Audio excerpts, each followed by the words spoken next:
Welcome once again. Here we are, and we are back to talk about a book, a very special book. We're talking about it with Jim Butler. How are you doing, Jim? Thank you. Who's the editor of Disco Pogo, which is like the son of Jockey Slut? Can we call it that? Like son, daughter, yeah. The inheritor of the legacy. Yeah. The bastard child, whatever you want to. Oh, sorry. No, it's all good. We're in Spain. No one cares. You can swear you like. Yeah. We are the illegitimate. Well, no, we're legitimate offspring of Jockey Slut. Yes. And specifically, we're talking about Aphex Twin, a Disco Pogo tribute, which has been released today, basically. And it's, as you might imagine, it's a tribute to the Aphex Twin. It follows a similar tribute to Daft Punk, which was released 2 years ago. Is that right? Year and a half ago. Yeah, year and a half ago. We probably announced it 2 years ago, but I think it came out April, May time last year. So it's an obvious question, but why do a book about Aphex Twin? We did the first one we did was Andrew Weatherall. And then when Daft Punk split up, we thought, right, Daft Punk. And then there were a few names bandied about amongst our virtual office. But Aphex Twin just seemed to be the no-brainer, I suppose. You know, I mean, he was there right from the very start of Jockey Slut. He was in the first issue. And he just seemed like an obvious candidate for somebody that could follow on from Daft Punk, similar fan base, similar passionate, loyal fan base. And there doesn't seem to be a whole lot written book-wise about Aphex Twin. So, yeah. And so to what extent was he involved? Like, you worked with Warp and RNS and Reflex. Well, Reflex doesn't it? Well, anyway, yeah. We didn't work with Reflex. The extent to which Richard was involved was negligible. We did put out a request when we first started putting the book together. Jono, one of the co-founders of Jockey Slut and Disco Pogo, through his involvement in Bugged Out, still has a lot of involvement in that world of booking people like Aphex Twin. And, a message went out there to say that we would be interested in doing it. A, would he like to get involved? And B, if he doesn't want to get involved, does he have any objection to us, doing the book? No formal message came back as such, but, we took that as a kind of tacit acknowledgement that we could proceed with the book, So we did. All right. Because this is one thing I really like about the book. I mean, I was looking at some of the pictures today, and for example, there's even a picture of Aphex reading an issue of Jockey Slut, for example. Yes.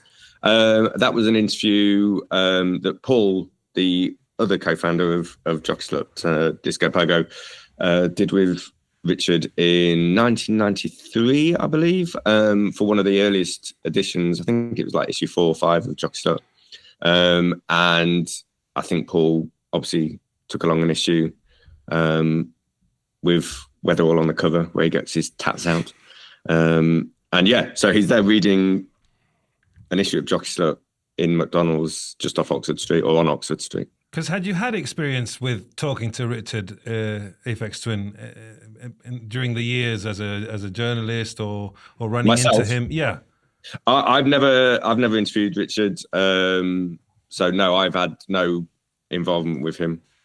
The closest, I suppose, well, apart from going to see him play back in the 90s and stuff like that, I lived in the West Country in the late 80s, early 90s, and worked in a record shop in the early 90s, just as he was releasing his first stuff on, Analog Bubble Bath and Didgeridoo. And Didgeridoo, I remember when that came out,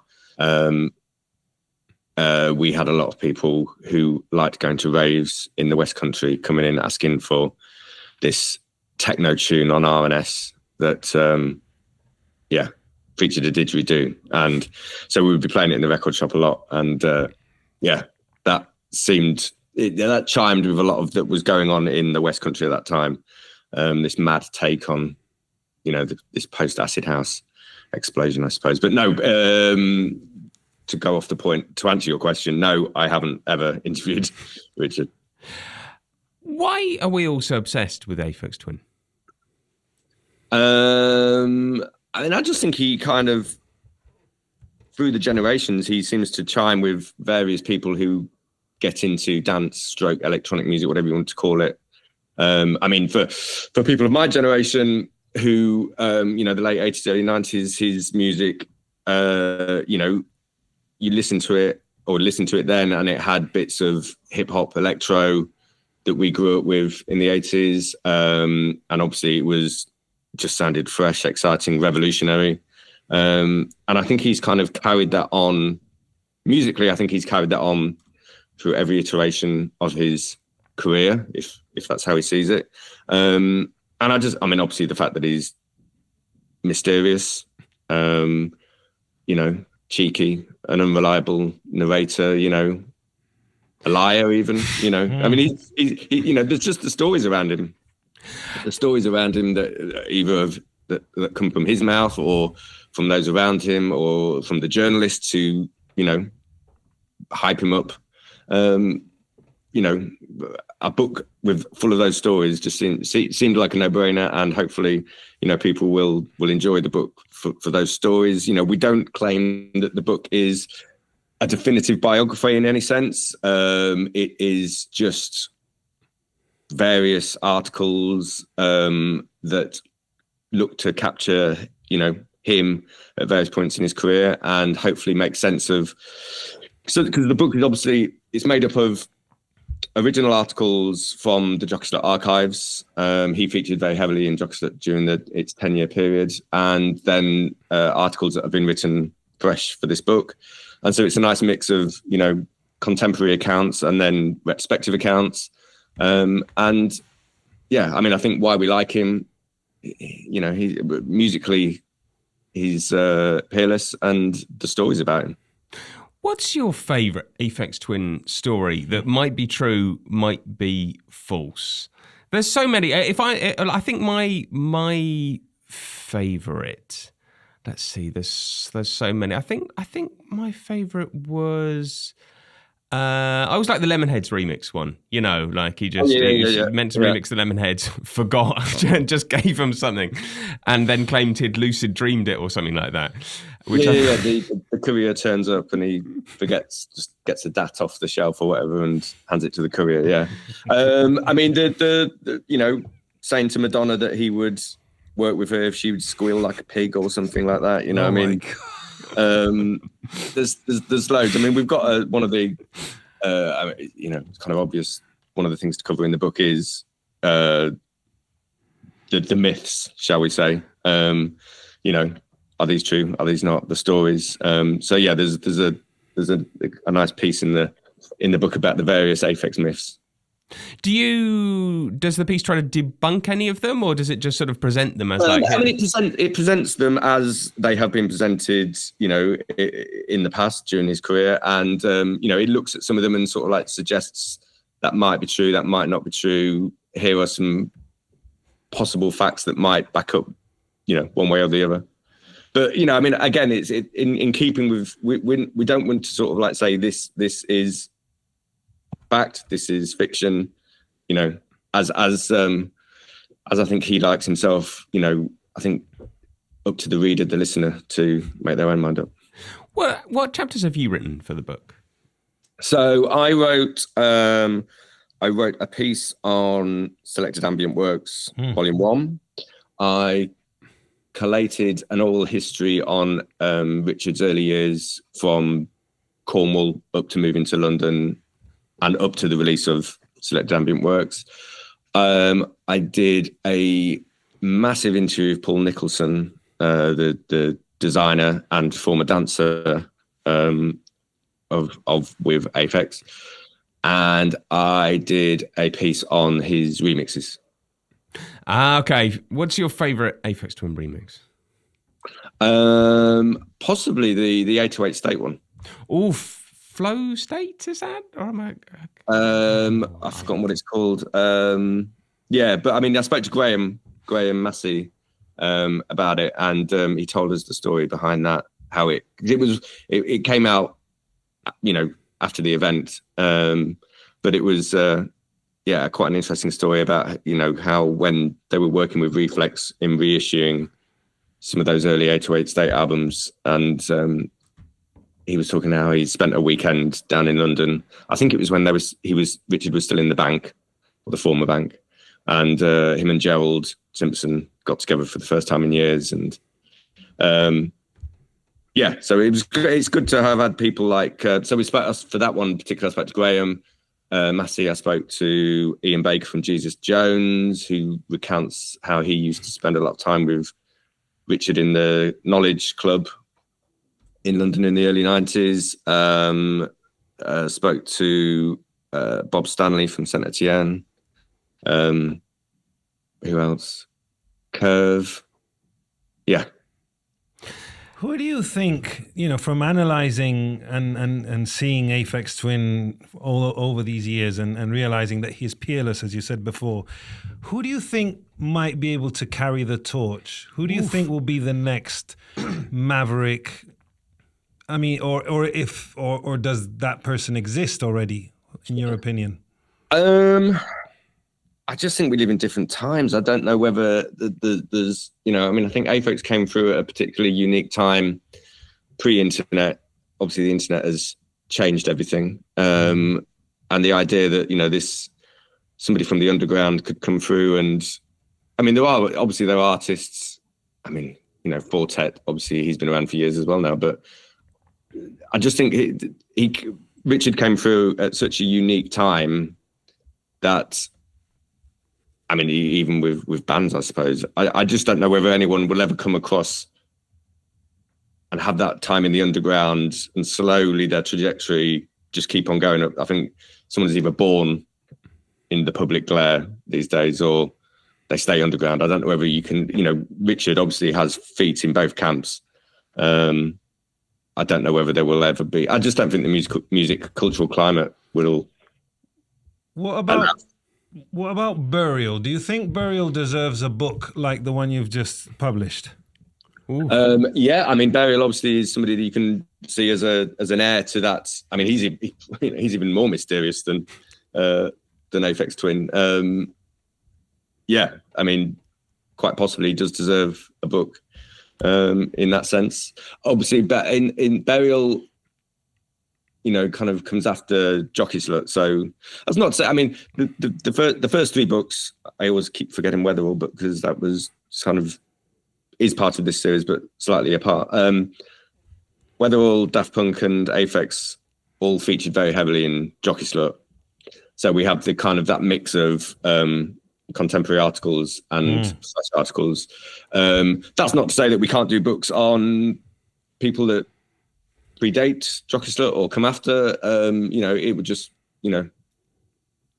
wouldn't have those original articles. But, Burial certainly, he's somebody that probably warrants a deep dive. So, I like how you're sort of saying, how sometimes there are artists of a generation that define a publication like Jockey Slut, right? It's saying Daft Punk, Andy Weatherall, Aphex Twin. Who are the sacred cows of Disco Pogo?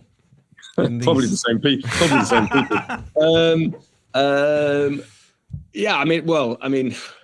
In terms of the sacred, Weatherall is just stamped all over Disco Pogo. We try as we might to not even mention him in some things. You interview people and they just mention him. So if there is a kind of a North Star for Disco Pogo, it would be Weatherall. I interviewed Sean Johnston for the latest issue around the 15th anniversary of Alphos. So Weatherall. But it's all those. Chemical Brothers. We've done Chemical Brothers, put them on the cover. Or we've done big pieces on Orbital, Left Field, all 808 State. We've just done one in the latest issue. So the big 90s acts are obviously just part of our DNA, because whether you like it or not, a lot of the people who would have read Jockey Slut in the 90s and noughties 20, 30 years on are now reading Disco Pogo. You know, it's people my age, 40 or 50 something, who, you know, are still, you know, embedded in the musical scene, you know, still go out to clubs, gigs, buy records, read books. You know, it's people are still, you know, it's not like my parents' generation who kind of seemed to stop in 1972 or whenever it was, you know, but you know, there are people who are still passionate, but we know we've spread it a bit wider. You know, we've had Sade on the cover of the latest issue. Very good cover. You know, we did a big deep dive on her, and we've done Grace Jones in the past. You know, so it's people who, you know, are there in the Disco Pogo world ecosystem, however you want to describe it. So I actually wrote 3 chapters and the timeline for this Aphex Twin book, which I was very, very... Oh, so you're plugging your own book again? No, I'm not. No. It is the perfect Christmas present, and of course... No, but the reason I mention that is because I really enjoyed doing it. But I was vaguely terrified at points because Aphex Twin has got such an incredible fan base who know everything, who really, really, really do everything, know everything. And I've listened to Aphex Twin for like 30 plus years. I absolutely love Aphex Twin, but like his fan base is incredible. Jim, did that worry you? I know you got his fan base involved as well. I mean, the Lana Chronicle people. What role did they have? I mean, well, straight from the bat, I mean, the Lana Chronicle was just a fantastic resource for old articles. You know, I mean, going back, but you know, obviously we're talking pre-internet here, and some of these pieces, you know, you just couldn't find if it weren't for people like Mark at Lana Chronicle, you know, kind of making these available for people, and. Yeah, I mean, as you rightly acknowledge, you know, some of these passionate fans, you know, their knowledge, you know, it needed to be tapped into, and so you know, we spoke to Mark, and you know, he was happy to help out in various ways, you know, not necessarily fact checking, but you know, passing on bits of information, and we've got a discography and a gigography, if you want to call it that, at the back of the book, which he compiled. You know, which has done a fantastic job in, you know, getting up. I mean, he's got all the, you know, the SoundCloud dump in there, all those releases, and then obviously all the gigs he's played or not played. You know, he pulled those together and actually even sort of like struck a line through ones which got cancelled for whatever reason. So he was. So that from just his knowledge was fantastic, and the resource of being able to look at old interviews from the early 90s, you know, and use the information in those articles was fantastic. In terms of were we worried? I mean, you know, I'm sure we're not going to please everybody, but you know, that's why we say, you know, we are not claiming this book to be the definitive biography of Richard D. James by any stretch of the imagination. You know, I'm sure someone could write a different book and, you know, do it completely differently. But this, we do think, you know, hopefully 99% of Aphex Twin fans will find something to love and enjoy in it. And did you find it quite easy to get people to talk to you? I always find out if you've not, it's not like, I worry slightly if it's not like the official book, you know. It's kind of, if it's more of a passive sort of okay. Actually, in this case, I thought it was fine. Actually, people were quite up for. Yeah, I mean, essentially, you know, we got some of the people I had contacts for. Some, I think I even asked you for a contact for, or a couple of contacts for people. So we contacted people, and they say yes or no. You know, I mean, it's nobody had to be persuaded. It was, you know, I mean, Tom Middleton was so helpful, you know, getting people to talk to us as well. I think there's two things, you know, the Jockey Stroke Disco Pogo name certainly helps. You know, people know that we, you know, hopefully we'll do a fairly professional job, and that we're not there to, you know, there's no muckraking or anything like that. You know, we're there from a position, hopefully, of reverence, I suppose. We want to celebrate Richard and his work, and I think that kind of makes people think that we're coming from a good place. And then when people like Tom would introduce us to other people, like he helped us get in contact with some people from Cornwall. I think they were satisfied that if Tom was getting involved, or if Mike Paradinas was involved, or people like that again, this was going to be a half decent project. So I've got a horrendous question to ask, but I did prep you for it. Favorite Aphex Twin song?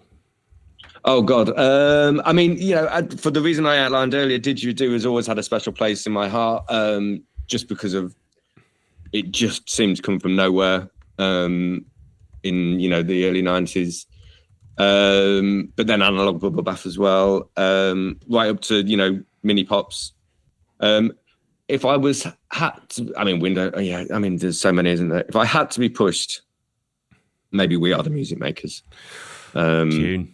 Because it appeals to my, it appears on IB for compilations, down tempo, chill out compilations, Balearic, it's his most Balearic track. And, who doesn't like a bit of Balearic? We like Balearic over here.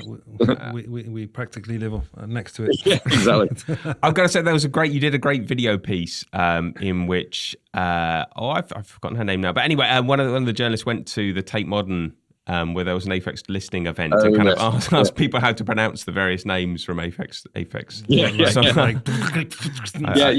Kate Hutchinson. Kate. Yeah, sorry. Yeah. To that Tate listening party, and some of them are completely unpronounceable, aren't they?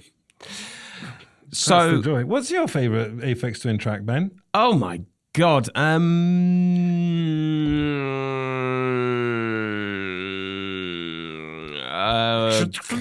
Is it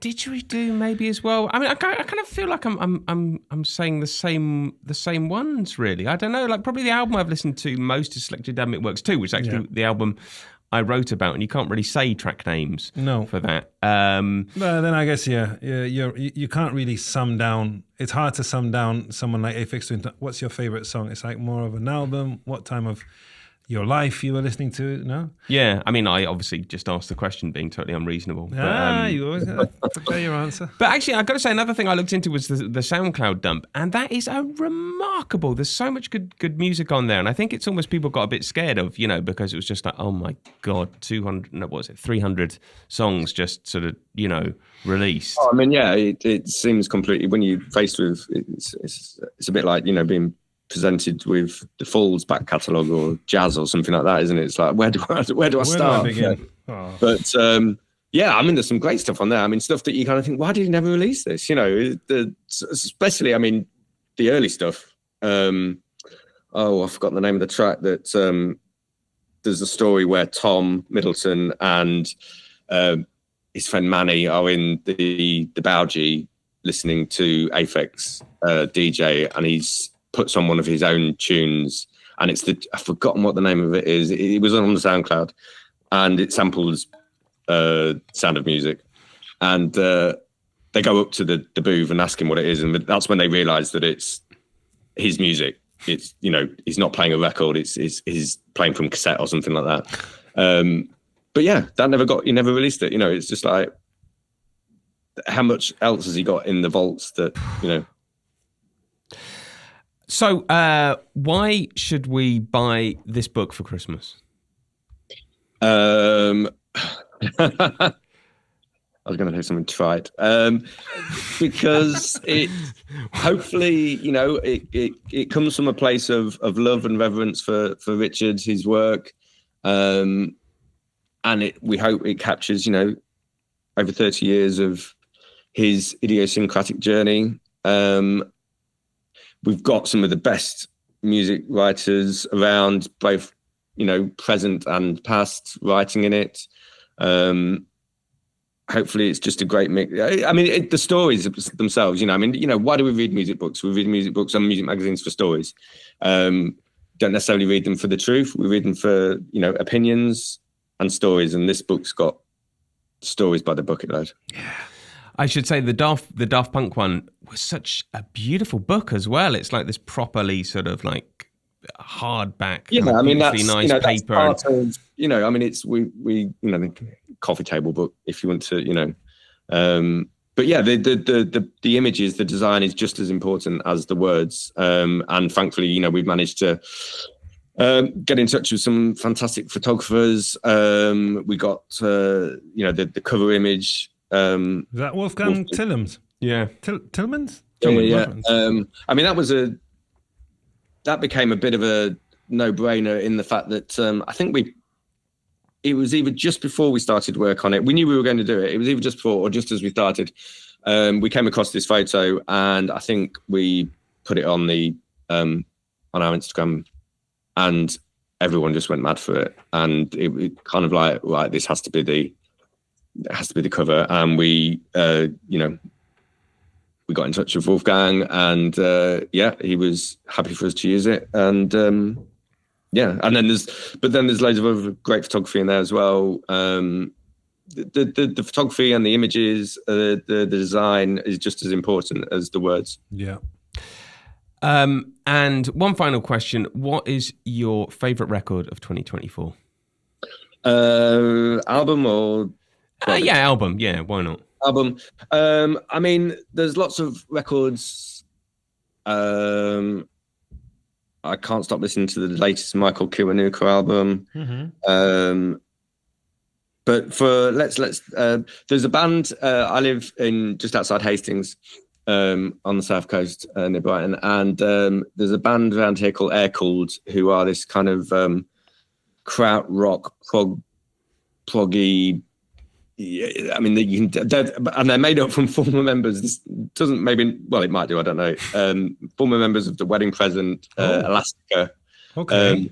But they don't sound anything like Elastica or The Wedding Present. But they have got Riz Maslin, who used to work with Future Sound of London, and I think used to record on Ninja Tune as Neotropic. Their album Eat the Gold is, probably needs a light shining on it more than. There's the Lou Hayter album, which I think is fantastic.